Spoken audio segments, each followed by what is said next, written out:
This is Somewhere in the Skies with Ryan Sprague.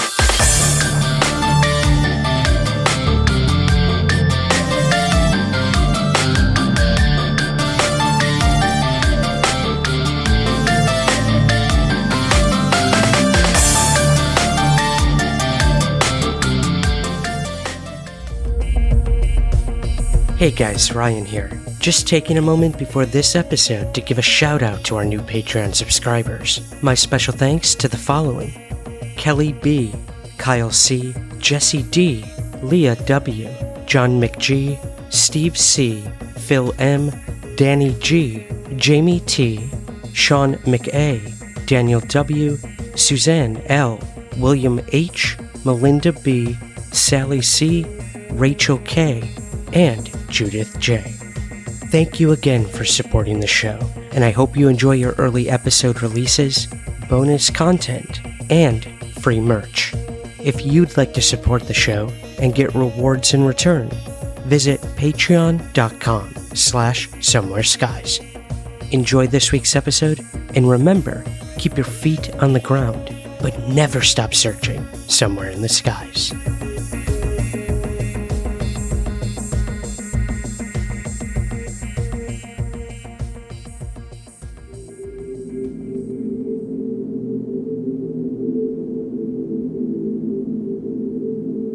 Hi there, Ryan. This is Osvaldo. I'm calling from Vancouver, Canada. I have two sightings to share.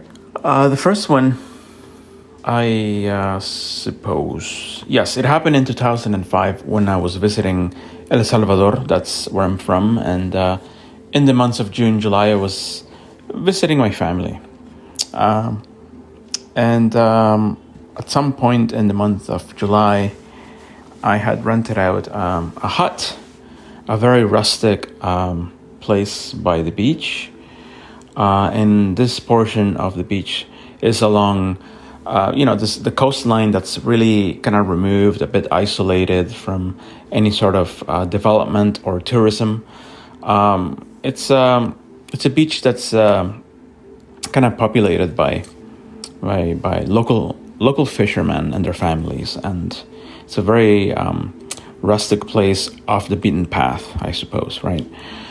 So this is back in 2005. On the third night, I believe, actually it was the second night, I had gotten into the habit of pulling a chair out from my hut and dragging it over to the beach when the tide was out, usually around 8 or 9 p.m. I got into, stargazing mode, right? Which was so much fun because it was such a beautiful place.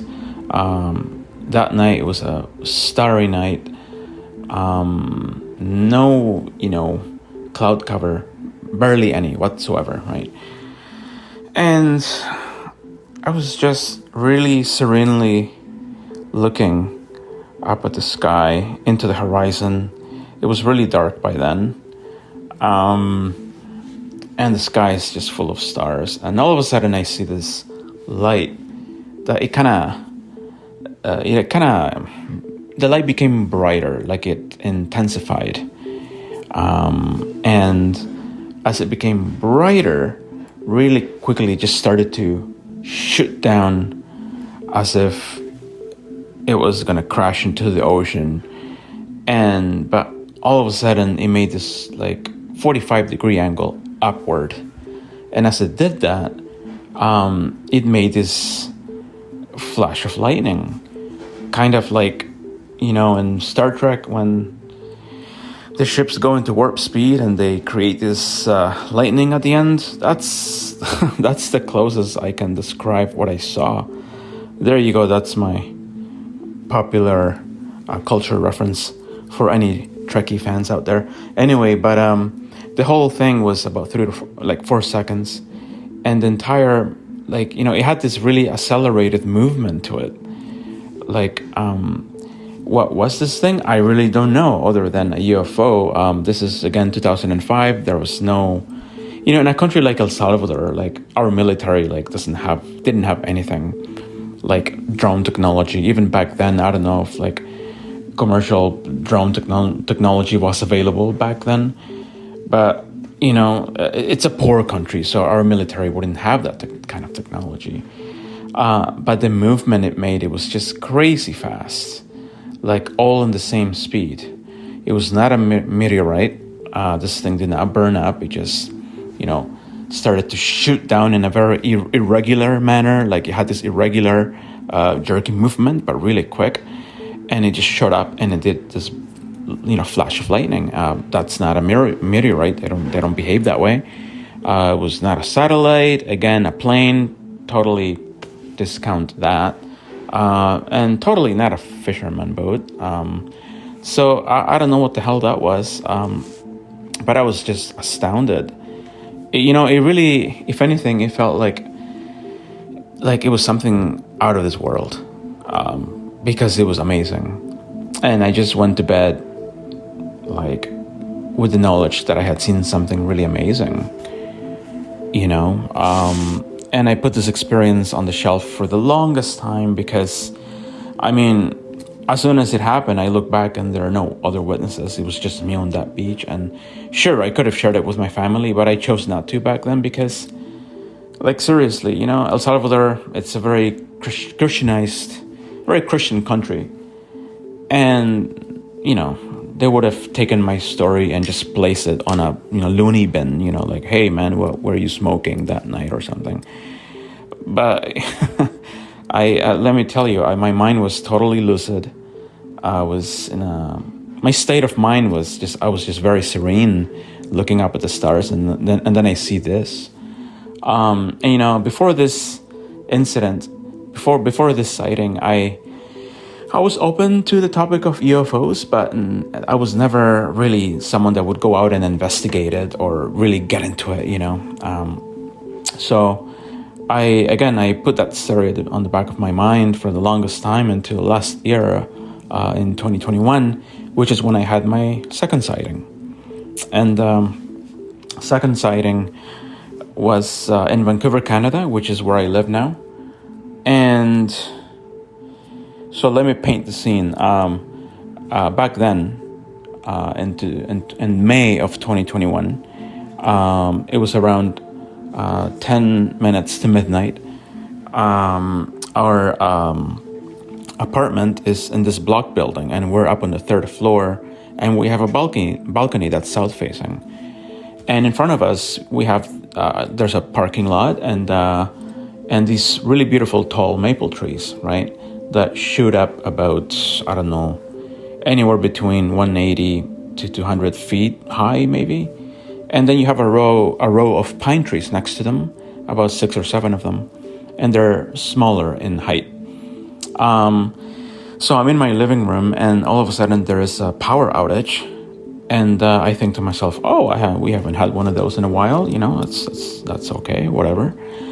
And the thing about me is that I'm a night owl, so I do stay up really late, and I was working, most likely on something. And I go over to the kitchen and get a glass of water, and then I told myself, why don't we just step outside and gaze up at the stars? There's less light pollution now that the lights are out in our building. I step outside and I look over to the left, I look over to the right, and both rows of houses next to our building, their lights are out, except for the building in front of us, which is maybe like a 6-story high building, and also newer. And I thought, okay, so maybe it's just like a partial, outage of our street block, whatever. And not too long after I had stepped out into the balcony, I've been, looking up at the sky, and not too long after that, maybe a minute or so of stepping outside, I see these 3 dots of light. They were whitish, yellowish in color, and all I saw was these 3 lights in a triangle formation, just gliding across, going southeast, just on top of our building, just kind of maybe gliding along our neighborhood. I don't know. And it was just gliding silently. There was no noise to this thing. And I got really spooked out. I was just mesmerized by this. It was just, what was this? A triangle UFO? I don't know. It was hard to tell how big and how high the lights were, but I do know that that it went over those tall maple trees that I described earlier. So it was going southeast, and it disappeared over those tall trees. And the entire thing, again, like 3 to 4 seconds. But I remember just being really spooked out because it's just the series of, just the sequence of events in which and how this happened, like, was this coincidence or synchronicity, right? Like, was this thing that what caused the power outage in our building, and for the rest of the row of houses next to our building? Like, I don't know. So I still ask myself that. And, I'm not a UFO investigator. I didn't go out the next day to, like, talk to, like, the, BC Hydro company and, like, hey, man, what happened last night? What caused this power outage in our block? Like, I had things to do, whatever, like, but it stayed in my mind. I remember, as it happened, I was really scared. I don't know why. Back then, starting in 2020, at the beginning of the pandemic, I, for some reason, really wanted to go back to my first sighting and just kind of investigate that, the topic of UFOs. It became like a hobby for me, like a pandemic hobby. And so maybe this was a projection of my mind. Maybe I projected something from all the information and research that I had done about the UFO phenomenon. So I don't know. That's a crazy theory to think about, but there's something about consciousness and how it affects people. The way this one affected me, meaning the second one, was that with all the information that I had consumed about UFOs and the different literature that I had read, I was just really spooked out. And as it happened, I remember I was really scared standing on that balcony and just kind of wanting to communicate with it. And just in my mind, I was saying to myself, or to it, to stay, because I want to keep seeing more of it. And but it just kept gliding along. It just went away over those tall trees. It's hard to tell what that was. Maybe it was like the size of an SUV. I couldn't really determine any shape, but again, it was a triangle information, moving very slowly and silently. But come on, like, close to midnight. What's this thing doing, like, flying over our neighborhood at late that night? So I got really scared by that. And the next day, I just had to, like, tell my partner about it. Like, yeah. Anyway, I reported it to MUFON and other places. But overall, I think the first one was just astounding, and the second one really there was something palpable there, and how it made me feel. I was basically afraid of it. I really appreciate the work that you do, Ryan. I think you're doing really good work. I think this topic really challenges the status quo of what we currently understand about, the cosmos and ourselves as human beings. I'm not saying that, that the sightings that I had were of alien origin, but let me tell you, man, the first one, it was truly something out of this world. It was something that I had never seen. But for some reason, after the second one, I have this uncanny feeling that it'll keep happening again, that for sure I'm going to keep seeing or having more UAP or UFO experiences or sightings. I can't tell you why that is, but I know it's going to happen again. I just don't know when, and that's okay. I just know that I have to just keep looking up and just pay attention to the night sky. Hell, even during the daytime, maybe something may happen, maybe like a day sighting, right? Anyways, that's all, Ryan. Thank you, everyone, for listening to my story. As Richard Dolan says, keep fighting the good fight. Bye, everyone. Hey Ryan, hey Somewhere in the Skies listeners. I'm MJ from a Spooky Tales podcast. That's E in front of spooky. And I have a story for you all today. I hope you enjoy it. It's a story I grew up listening, and it used to terrify me as a child. So I hope you guys enjoy. This story takes place in 1994 in the middle of nowhere pueblo called La Tinaja in the state of Zacatecas in Mexico. La Tinaja is in the municipality of Villanueva.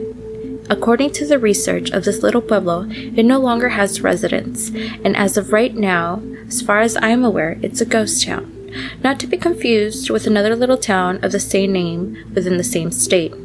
This Tinaja in particular is no longer registered as a town. And the people who told me this story are near and dear to me, so all the names will be changed as they wish to remain anonymous. One night, Jose and his friend Miguel were on horseback. They were returning from a neighboring town from a dance and seeing their girlfriends. As they were crossing the road and fields in the distance, they saw an airplane flying over, when a light suddenly appeared over the airplane and engulfed it. The airplane completely stops, almost like it was locked in time and space, not going up or down, back or forward. Just there, hovering in mid-air, with this light shining above it. According to Jose, it couldn't have lasted more than 10 seconds, and as soon as the light appeared, it vanished and the airplane resumed its flight. Jose and Miguel were terrified because it made no sense. Jose would go on to clarify that Miguel and him did not grow up with pop culture as they lived in a farm town, very rural, very third world country-like way of living. The only electrical thing in this town were the street lamps. The houses and residents still used oil lamps, and they were not influenced by alien and UFO culture like many parts of the world. No electricity, no TV. Now, to return to the story. Jose and Miguel depart from each other, each heading to their own homes. When Jose reached his home, he went straight to the horse's stable. As he was putting away his horse, Jose noticed that outside the stable became entirely lit like it was daylight. He noticed that the light shining down on the stable was the very same light that paused the airplane in mid-air. He described it as being similar to a spotlight, but on a much larger scale. And just like with the airplane, as soon as it came, it left. Once the light was no longer shining down on the stable, Jose ran home. The family guard dog greeted him outside the home. He began rationalizing what he saw as the dog seemed unaffected. He locked the iron screen door and the wooden door behind him, leaving the guard dog outside. His sister, his brother, and his parents are inside the home waiting for him, and they noticed he was shaken. They asked what was wrong, and Jose recounted his experience. A few hours later, everything seemed back to normal. As they were getting ready to go to bed, their dog starts going wild outside, barking and growling, ready to attack something. The family became startled. Maybe it was someone trying to take one of their animals. To their horror, the family hears something fall on the roof. A very heavy thump. Something either fell on the roof or something jumped onto the roof. And this something starts walking across, and it seems to be bipedal. Walking on two legs, it was not a four-legged creature. From what Jose's sister says, it sounded like this thing had claws. With each step that was taken, it had the sound of claws dragging across the roof. At this point, the family is frantic. Jose and his brother grab their guns and ready for an attack. Whatever is on the roof, if it comes through the ceiling or tries the door, they will be ready. Meanwhile, the dog at this point is in fear, and it's no longer sounding angry, it's sounding afraid, and it starts running and slamming into the front doors, charging at the doors over and over and over, nearly breaking the iron screen door and the wooden door along with it. Whimpering, barking, and growling, the dog is in complete hysterics. When all of a sudden, all the noises just stop. The walking on the roof has stopped. The dog has stopped. Everything becomes silent. They did not rest that entire night, and when morning came, they opened their doors and saw the dog was laying there on the floor dead. No blood, no cuts, no wounds. It looked like it was sleeping. After these incidents, Jose had suffered, and many people around the town and the neighboring towns see lights coming in and out of the lake that's at the edge of La Tinaja. One of these people who have seen these lights coming in and out of the lake has been Jose's sister on 2 occasions. Several other residents of the neighboring town as well, so much so that they would wait out for any family or friend walking near this lake late at night to make sure they got home safe. And that is the story. I hope you enjoyed listening. It is a story that was retold over and over again to me as a child, and it used to scare me so much. But with that being said, bye and stay as spooky. Hi, Ryan. My name is John, and I experienced something absolutely extraordinary with my mom just outside of Casa Grande, Arizona, a little less than a month ago, and I'd like to tell you about it. We have been spending time out in Arizona. We're from California, just north of Los Angeles. And I've been spending time out here in Arizona with my mom and puppies, doing a sort of artist retreat. You know, we're making art, music, and now, I guess, taking pictures of UFOs. We're no strangers to this sort of thing. I've personally seen about a dozen good UFOs in my life, with, you know, details, lights, you know, all kinds of stuff. And I think I've seen a mix of government craft, ET craft. We've just never gotten the opportunity to get it on film until now. So on the 11th of May, we were here, about 10 miles outside of Casa Grande, Arizona, in a retirement community, a 55 plus community, where my mom is renting a spot, and she's got a trailer set up, and it's pretty bare bones, but it works. It's a nice little spot to get away and do something creative.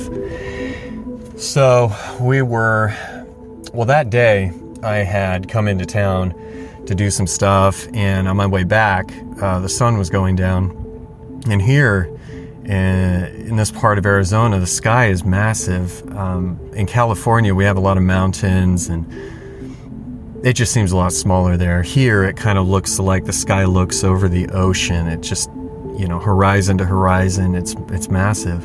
And I noticed right away with the sunset that the clouds were looking weird that day. They were crossing the entire sky. They looked like almost like a dividing cell or something. I mean, just massive clouds. And I was already thinking, oh yeah, there's probably like a mothership or something hiding in there, right? And so I came back to the place, and we decided a couple hours later to go walk the dogs to the dog park, which is right there by the complex we're staying in. And my mom didn't normally bring her phone on such walks. She was intuitively called to grab it. I mean, we were looking at the clouds and they were strange, and she thought, okay, well, you know, we'll capture some interesting pictures of the cloud formations here that were like interlocking right above our heads. It was really weird.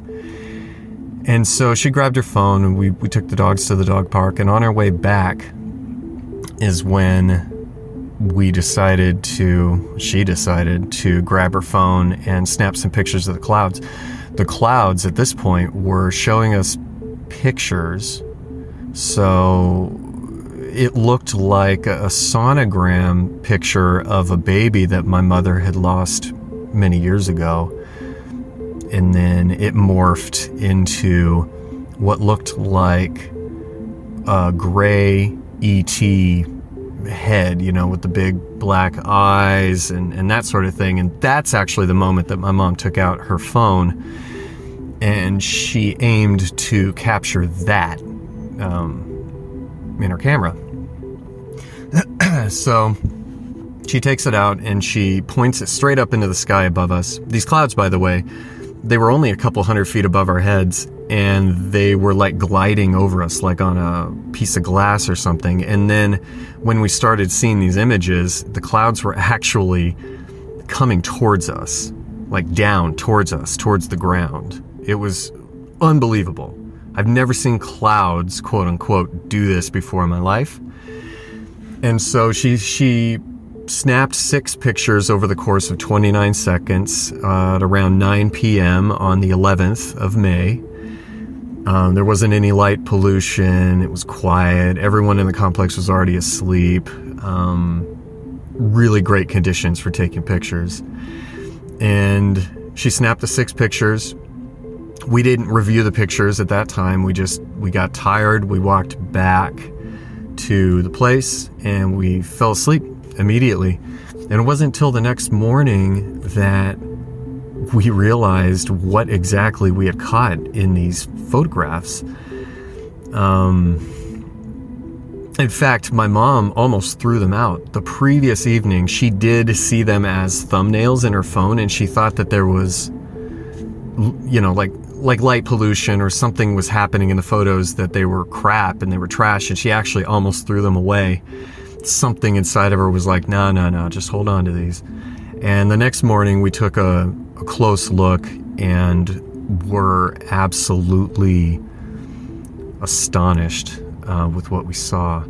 I should add too that when we were taking the pictures, when we saw the images and the clouds and they were coming towards us and all that, we felt the whole time like there were craft up there. It's just, we just know it. It's an intuitive feeling. And when clouds like this happen, which by the way, have happened in our past, and they've preceded these sorts of clouds with the fingers stretching across, they've preceded weird events in the nights that they've appeared. So she knew right away that something was up. And I don't know. The images, they speak for themselves. In 5 of the 6 images, she caught this craft, which has rows of colors, of lights. The thing we estimate is probably, 7-8 decks tall. It was massive. If you extrapolate, from where the camera position was and looking up into the sky, and we caught, the edge of this thing, it's probably a couple hundred feet across. And we did not see this thing with our naked eyes. It was completely invisible. We felt it up there. But the fact that we actually got something in photograph that we couldn't see with our eyes is absolutely astounding. It looks as if the craft were tumbling between dimensions, or I don't know, maybe it was moving too fast for our eyes to see, but the camera shutter got it. We really don't know. We really don't know. We don't know if this is government or if it's ET. But the pictures are extraordinary. In the words of John Halloran from MUFON, who gave us a prompt call for an interview about all the details, his word was that these photos are extraordinary. And they are. The 6th one in particular, where you can really see the craft, if you zoom in on that, there's a whole wealth of details there. Porthole windows that are reflecting off the hull. You can see the ridge lines. You can see a pipeline going across. You can see a braided knotwork on the bottom of the craft. It's unbelievable. So, with this audio recording that I'm going to be sending you, I'll send you the pictures and a little bit of analysis that we've done too. But, that's our experience that particular time. Now, I will add that we've actually seen and recorded multiple UFOs here in Arizona. On our drive back this time, we came here, my mom photographed a UFO, and then we went back home for a couple weeks, and now we're back in Arizona. And on our drive back, we saw a triangular UFO that flashed us for just a couple seconds. It was too quick for her to grab her phone. I was driving, but it showed us its bottom side. It was an orb of light. It was a white orb, and then it morphed into a triangle that was facing us with a red light on one corner and green lights on the other two corners. No red death light in the middle, so I don't think this is necessarily a TR3B. But we did see that, and then it turned into a red orb and flew off, into the distance. So she actually got some of that on video when it turned into the red orb. And then we saw, on our last trip here, we also saw another UFO over the complex, and it was just it was a white orb that was flashing all these different colors, and it looked kind of iridescent. And I got a really good video of it. The thing is, compared to these other pictures that we got, I'll put it this way, the video footage would have excited us before we got these images. But in comparison, it's, whatever. But yeah, we actually do have another UFO video too that we could send you if you were interested.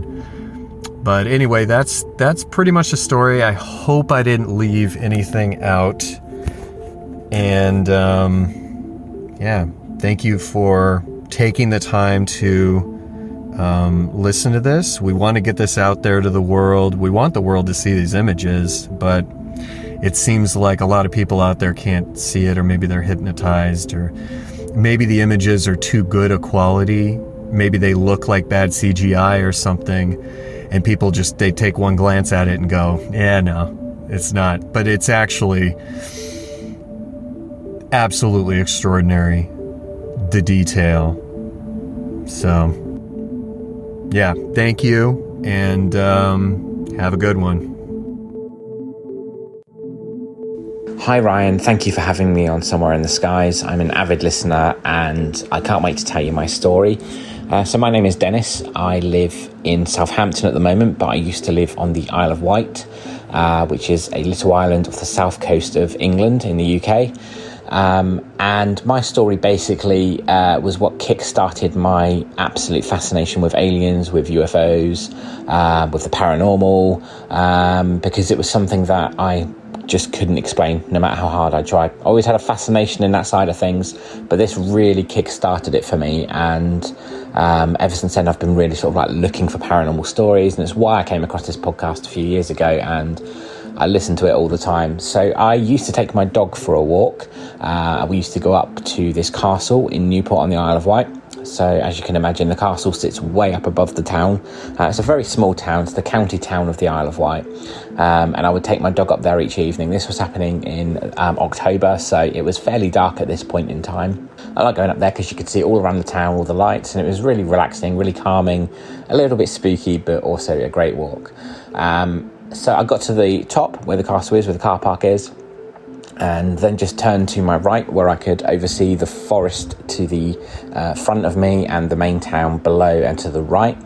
And all of a sudden I could see these 4 dots in the sky, and they were fairly large, so larger than what you would see with an aeroplane with their lights.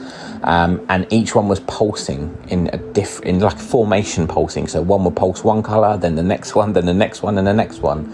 And I was like, oh, that's interesting. And I was trying to work out what it was. I was like, well, what could that be? And all of a sudden they started moving apart and then moving around each other and sort of taking different places in the formation. And I'm like, well, this is strange. This is very interesting. And then they were moving in more complex fashions. And I was like, this is the craziest thing I've ever seen. How am I going to explain this? And then after a few minutes of that, they just moved really high, further in the sky, and sort of faded a bit and then just completely disappeared. And it was the most interesting and crazy experience that I've ever had, and really made me think that there is definitely something out there. And ever since then, I've just kept my eyes to the sky all the time, and I've had a number of times where I've seen things that I can't explain, and a number of stories that I may have to send in at some other point. But yeah, it was a fascinating experience and really put me into that mode of whatever else is out there. And I've been researching and been very interested about it since then. Just thought I'd like to share my story with you. Thank you so much for having me on. Keep up the great work. Hey Ryan, thanks for having me on Somewhere in the Skies. My name is Kendra, and just as a very short bio, I'm a professional tarot reader and pyrography artist. I've had an 18-year affinity with witchcraft, spirituality, and I've been obsessed with UFOs and the possibility of extraterrestrial beings since I first saw the alien autopsy video when I was like 10 and the internet happened. I've had 2 sightings in my life that I'll just briefly try to relay for listeners. My first sighting must have been 20 years ago when I was just outside of the store with my mom. There was a fleet of white spheres in the sky.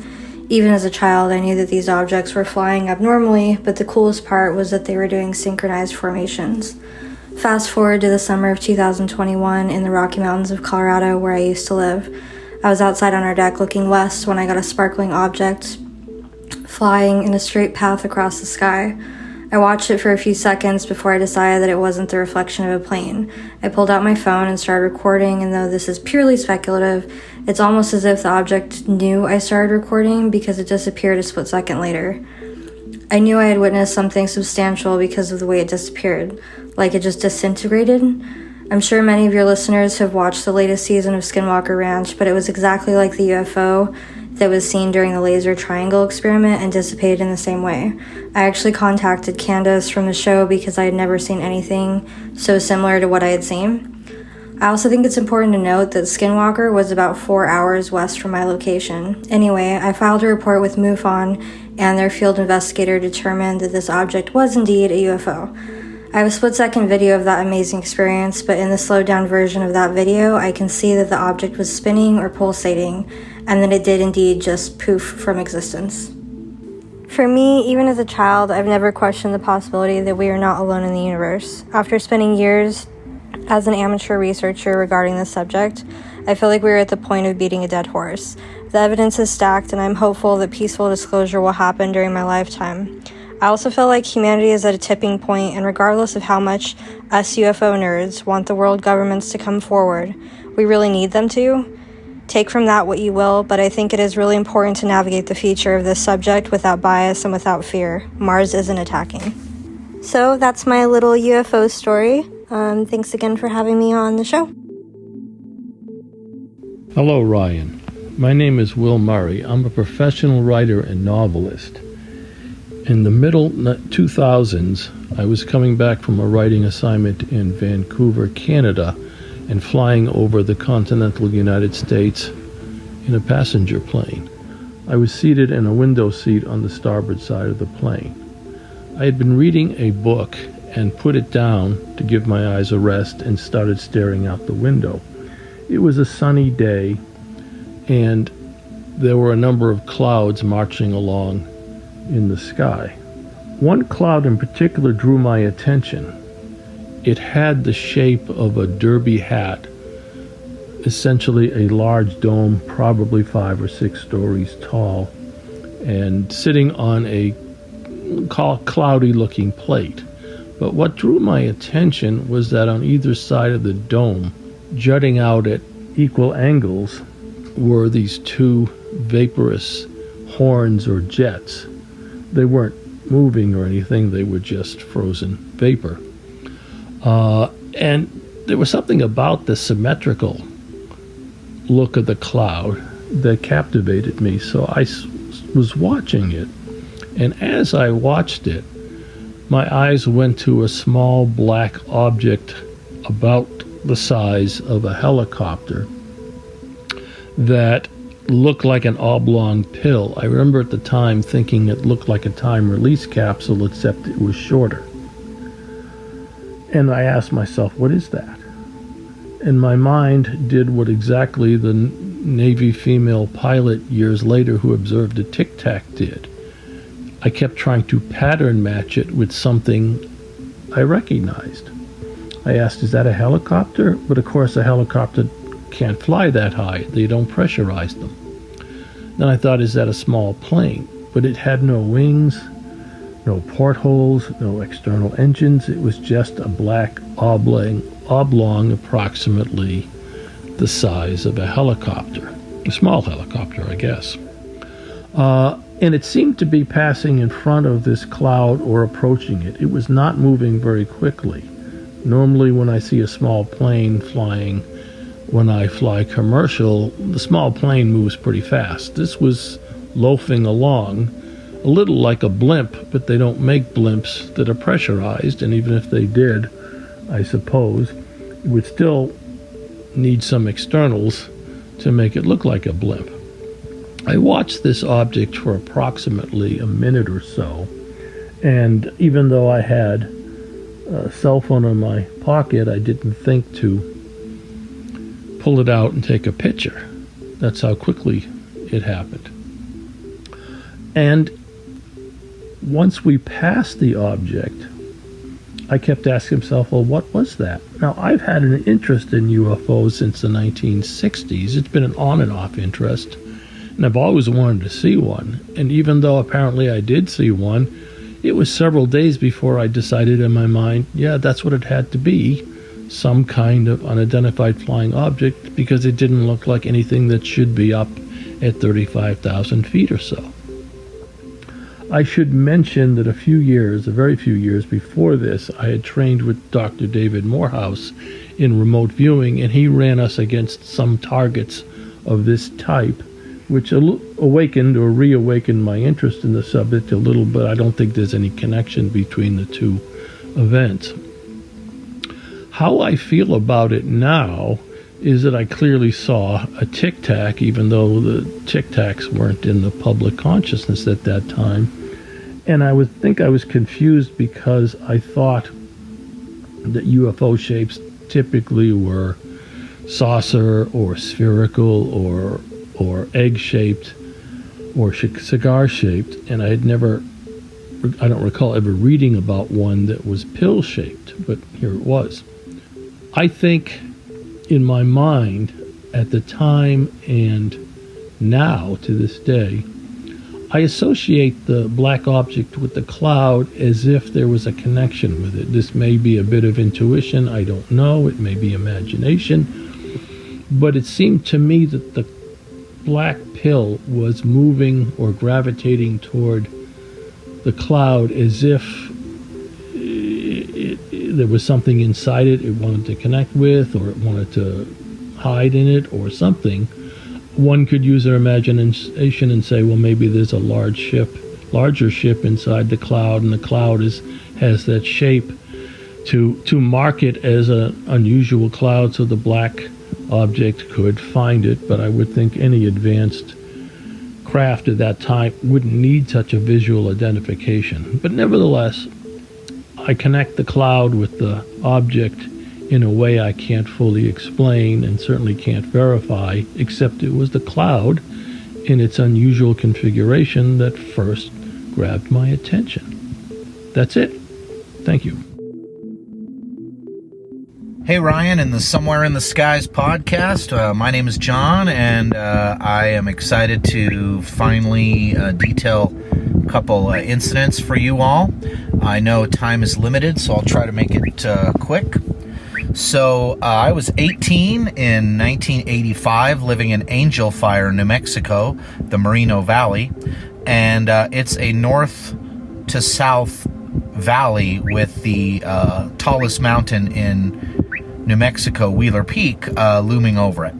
I was on top of the Angel Fire ski area, basically staying overnight, camping, had a fire with a good friend of mine, and we were watching satellites, and, a lot less satellites in the 80s, but, watching satellites and stuff fly overhead, and just kind of enjoying a super late evening, out in the mountain air. And we saw a very bright light across the valley from us, and it was, hugging the mountain, and sometimes would go behind some of the peaks and then pop back up, so we would sort of go in and out, but it wasn't like zooming around and doing anything incredible, so we couldn't make out what it was. It was just a bright light, and it seemed to be kind of cruising around in an area. So we thought at first maybe it's a helicopter looking for a lost hiker or something, but it kept sort of going south towards where the Palo Flechado Pass comes over from Taos, and it got to almost directly across from us, which I would imagine is about 2.5 to 3 miles from my location, and then all of a sudden it just stopped moving, shot straight up into the sky, way higher than the mountains, and then immediately took off to the to the south in a blink of an eye. I mean, we're talking, thousands of miles an hour. I mean, I have no idea how fast it was going, but it was gone. And my friend and I freaked out, of course, got in our Blazer and started, barreling down the mountain, scared to death, because we were sure, oh God, this thing's going to come back. What is it? It's a UFO. But, oops, I forgot the most important part of the story. So we see the thing zip off, gone. It's gone to the south.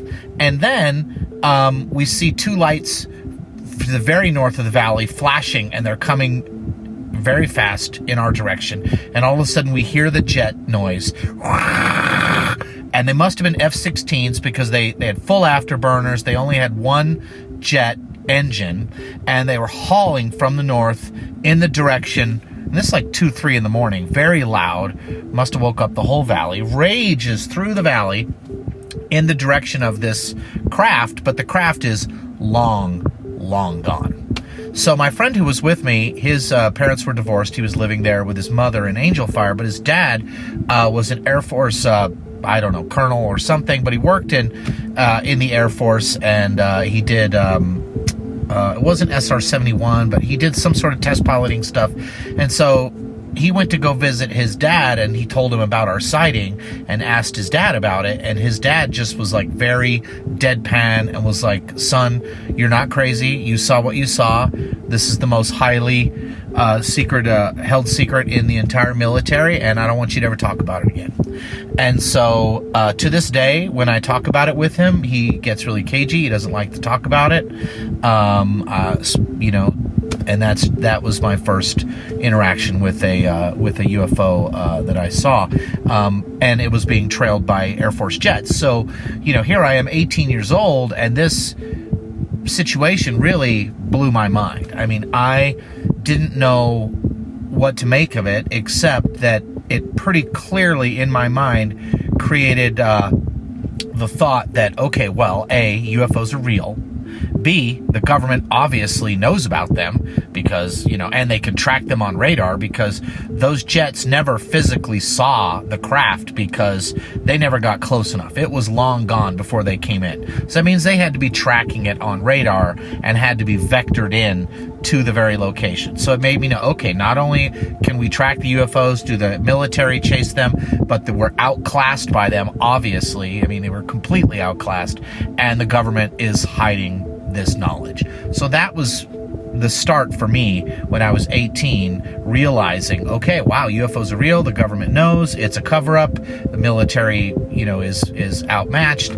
So I went to the University of New Mexico, and I started going to the library, and I started studying the phenomena, the Blue Book files, the old Stringfield files, Stanton Freeman, the Roswell stuff. I mean, I started getting deep down this rabbit hole, but I started learning early on, wow, there's such a crazy stigma to this. You can't talk to anybody about it, because when I would bring it up to anybody, friends, family, they would just think I was crazy or making it up, and they just shit on me. So I was like, okay, I can't really talk to anyone about this, but I gotta figure this out. So I started going and doing lots of research at the library, and started realizing that anyone who got too close died by mysterious circumstances.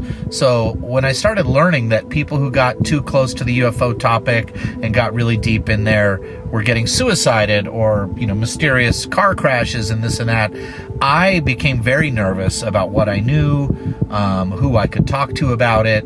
And so I was very apprehensive and would not speak to very many people about it. Was very nervous if I went to any kind of UFO conferences about just starting up conversations with people, because I wasn't sure who was legit and who was a plant.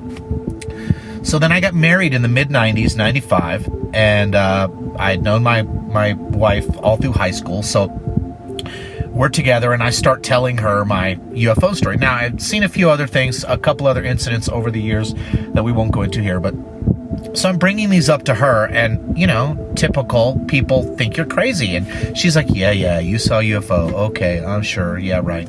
And so she never really believed me. And so I was always like, this really sucks. Even my wife, who loves me and trusts me, doesn't believe me. I mean, this sucks. And so then we saw an orb together, like a white egg-shaped UFO flying across the sky south or north of Santa Fe, and we were driving in the car heading to Taos, and I saw this thing, and it was coming from the Los Alamos area. It was hauling ass, maybe about 400 or 500 miles an hour, so pretty damn fast. Maybe 1,500 to 2,000 feet up, not very high. We were watching it. I'm driving, and then she sees it just disappear. I look back, it's gone. And that was the first one that she kind of saw. But once again, it was just a white thing in the sky hauling ass, and then it disappeared. So we're like, well, maybe it was a balloon. Maybe it was a balloon and it popped. Maybe it was this. And she was like, well, I saw it take off, but I don't know what I saw. So this wasn't enough for her to be like, okay, confirmation, I saw something. So it was more like, well, that was weird, but whatever. So then, January of 1997, and so this to me connects to the Phoenix Lights, because Taos, New Mexico is not, as a UFO flies, very far from where the Phoenix Lights sightings were. Those were in March.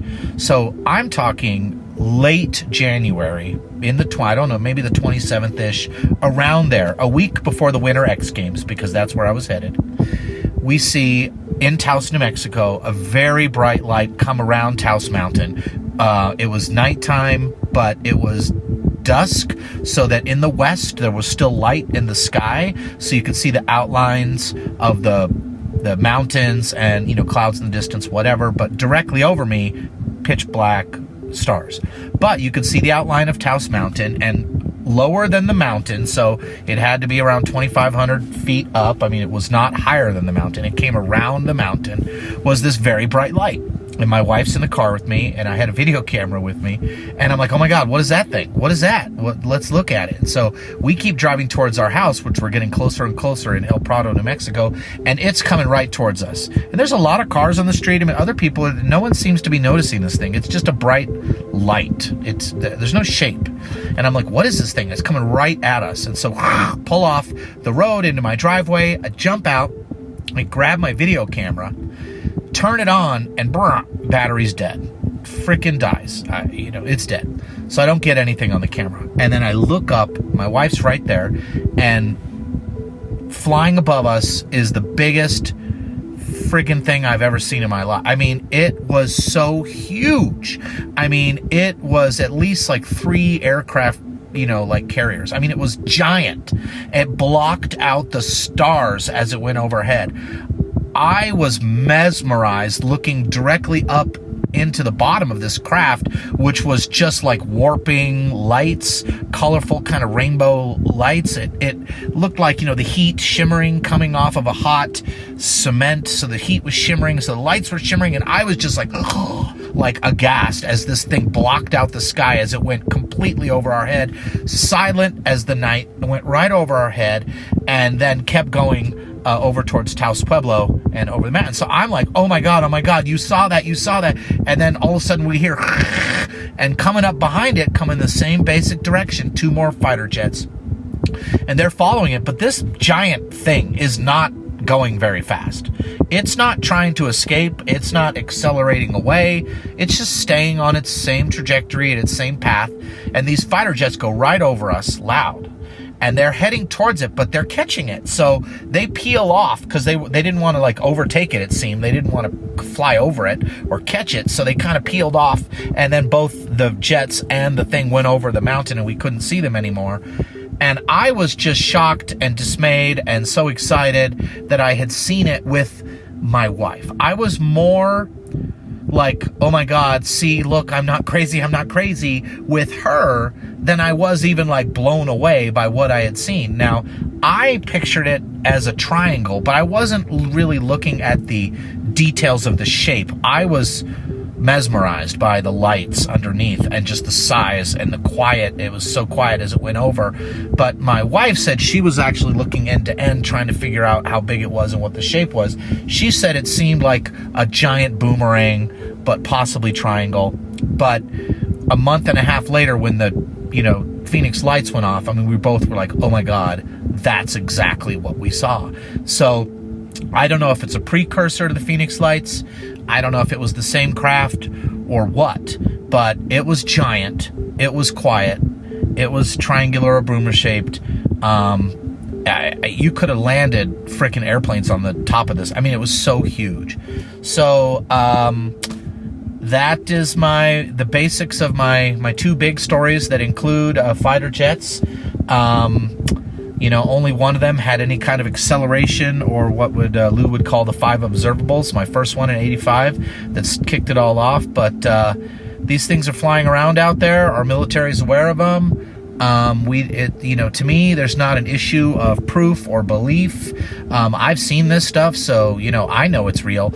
I've spoken to many people since then. I have spoken to researchers. I've spoken to David Fravor. I've spoken to, many other military pilots. This is way more common than people have ever known. Best kept secret on the planet. And thank you, Ryan, and your podcast listeners for listening. And, I have lots of other interesting stuff, but those are the two big ones that I thought I would share with your listeners. So thank you, Ryan, and thank you, listeners. Keep the faith and quit fighting out there on Twitter. Let's keep our shit together and let's get this solved. My name is Casey. My Twitter is @Villian. In July of 2013, right around 4th of July timeframe, I worked for the Indianapolis Museum of Art as a campus police officer. At around 3 o'clock in the morning, I was dispatched along with my partner to go check out some residential areas known as the Golden Hill Estates. It was a site we had to check out pretty much nightly to make sure there was no activity going on. My partner and I split up to come around a park and meet back at the curve where it kind of forks in the road. When we got there at a mansion that was undergoing renovations, there were 2 small craft, probably 5 feet in diameter, 2 to 3 feet tall, kind of resembled a kind of like an Asian style partition in the sense that it looked like it was wood and paper. They were hovering just motionless about 2 to 3 feet off the ground when we came up, at which point then they started floating. Probably 2 to 3 seconds after we saw that, they started floating up. From there, once they got to about 10 feet maybe, the lights kicked on, and basically the bottom half that looked like the paper partition with it almost looked like burnt wood as the frame. That's when the lights kicked on, and then they started dancing kind of back and forth with each other. They were just, I don't know how to describe it. They were moving perfectly in sync with each other. One would go port, one would go starboard, and then they'd swing back around, vice versa, kind of dance in front of each other, and then back to the rear. Then they started moving pretty rapidly. We kind of took off after them out of the neighborhood. Then they kind of hit straight on Michigan Road, a very major road in Indianapolis. At which point we lost them. We didn't see them. They took off real fast, kind of parallel with the road, not gaining any altitude. And then that, probably 3-4 seconds after that, about maybe 5 to 6 miles down Michigan Road, we saw 2 lights just shoot off into space. The whole ordeal lasted maybe 2-3 minutes. When I radioed back to dispatch, they said we had been marked out for maybe 20 minutes. Definitely didn't seem like that long. My initial reaction was to shoot it. Then I was just like, what am I gonna say? I'm shooting at a balloon, a UFO. I don't know what this is. I'm shooting in a residential area at things in the sky. Like, so that quickly left. I just got the feeling like you would be a laughing stock. Like, that just seems ridiculous. I also got like in the day since, I got the overwhelming feeling like it would be on the news soon, like everything would be revealed, not to worry.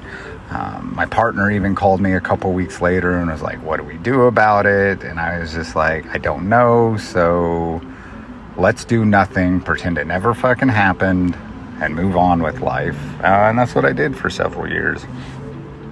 I lasted on the police department about a month after that, maybe two. From there, my life just completely changed. I am not the same person anymore, just a completely different person. I couldn't even relate to the person I used to be. Yeah, that's all my story. I'm pretty well open for questions. Hi, Ryan and listeners of Somewhere in the Skies podcast. My name is Mike Jameson, and I live in Ukiah, California. There are two incidents in recent years that I wanted to share. The first one was during April of 2018. I was sitting up quietly after midnight by a west-facing window with the blinds up. Suddenly, a bright white light blasts through the window, not a diffuse beam, but thick and concentrated. There's no possible ground source for this light, with a rising forested hill to my west, only a gap in the tall trees. I get up and look out. Over a tree line behind a lonely house in the hill, I see from a position to the left rear of the scene a large, squarish backside of a large appearing craft, silently hovering. It is completely quiet and still. I mumble, "This isn't normal," and don't go outside, as the craft had already shined a light into my place. I definitely shut down and resumed sitting quietly in the chair. And that incident, I kind of kept quiet for a couple of days, shared it with a couple of friends, asked them if I should share it with people, and they said no. But I decided to eventually share it publicly, which I did on social media. In June of 2020, one night, I was out for a late night walk to the river. I noticed a darkish silver sphere of light just hovering over a notch in the ridge nearby, about 2 miles away. The apparent size is a dime at arm's length. The object begins to dart very rapidly, and apparent size described as at arm's length.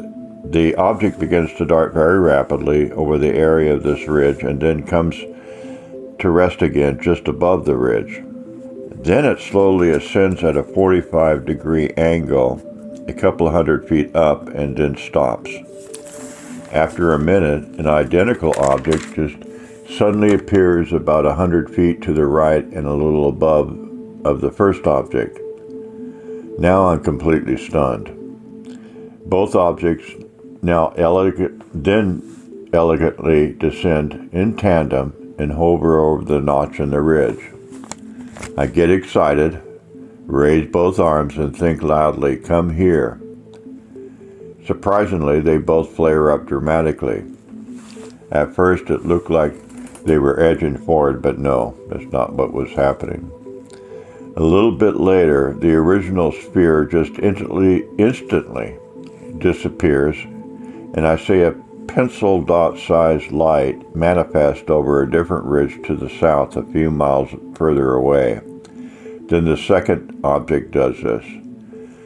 Very shortly after, the first object instantly manifests at the original spot on the ridge, and the second soon followed.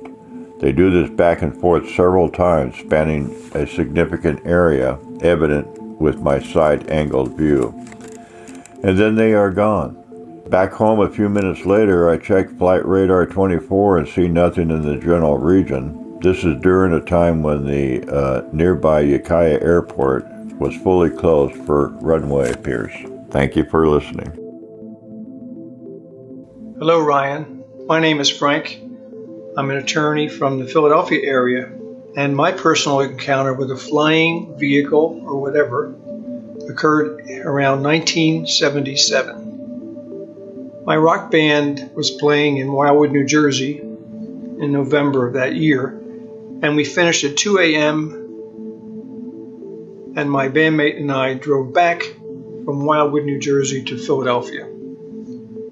After we got onto the Atlantic City Expressway for a few miles, we suddenly saw a large black triangular something floating across the highway. It was about 75 yards ahead of us.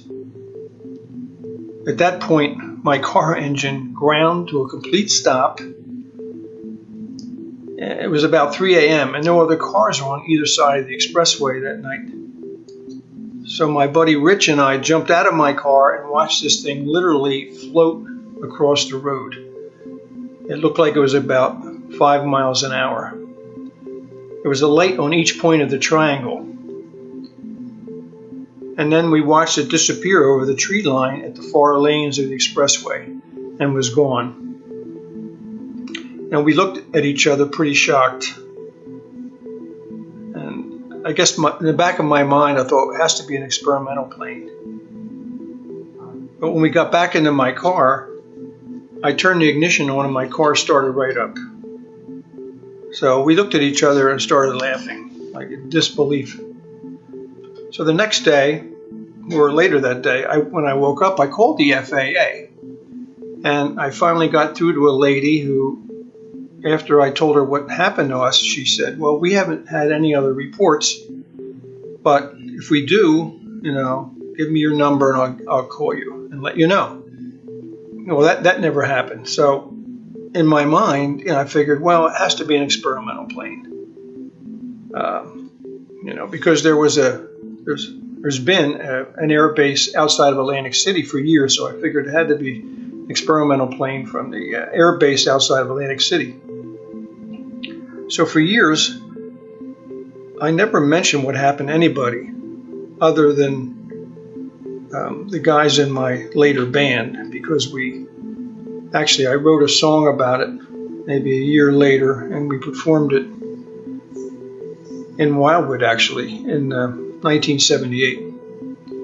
So for years I never mentioned to anyone else, what Rich and I saw that night, because I didn't want anybody to think we were nuts or high or drunk that night. So Rich and I decided to start another music trio years later. Had to be around 2020. We started a trio with a female singer and us. I'm a drummer and he was a keyboard player. So then all the furore started about the UFO sightings in the media. And a Pentagon report came, and there was just a lot of media hype. And I started to watch some documentaries. I really got more fascinated by it, and I couldn't believe some of the things I saw in the documentaries reminded me of the triangular spaceship we saw that night, 1977, So for the first time in a practice in 2020, I told Rich and our female singer what I had seen, but was too embarrassed to tell anybody for all these years. And suddenly Rich says to me, well, who do you think was sitting next to you when you saw it? And I blurted out, you were there with me that night? He says, yeah. I said, oh my. I said, thank God. I thought I was alone that night, so I asked him to recall what he saw, and it was exactly what I remembered. And in fact, he added that the thing that freaked him out the most was that the large aircraft that we saw float by made no sound. So that was pretty amazing, to find that.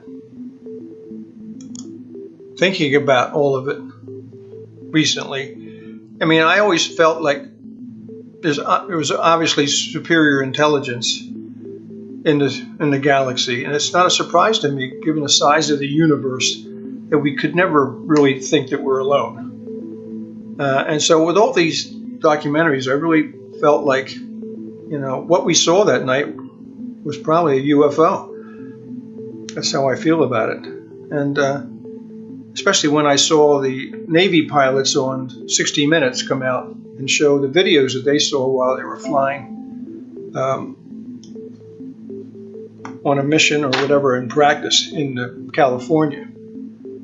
So as a result of that, my other band, wrote a song about what we saw. So we performed it in 1978, and this past year we revised it. We actually put it out on Spotify and Amazon. It's called Look to the Sky Philly Mix. And, it's a song of hope that if these UFOs were really a danger to us, we'd know it by now. And I don't think they can be from Russia or China, or else they would have used their superior intelligence on us. And I guess the song really meant to me is a song of hope, because I think these aliens who are obviously superior to us get upset about all the wars that are happening and all the things that are happening in the world. They may finally appear and tell us to cool all these wars and maybe cool Mr. Putin down. So that's about it. That's my story.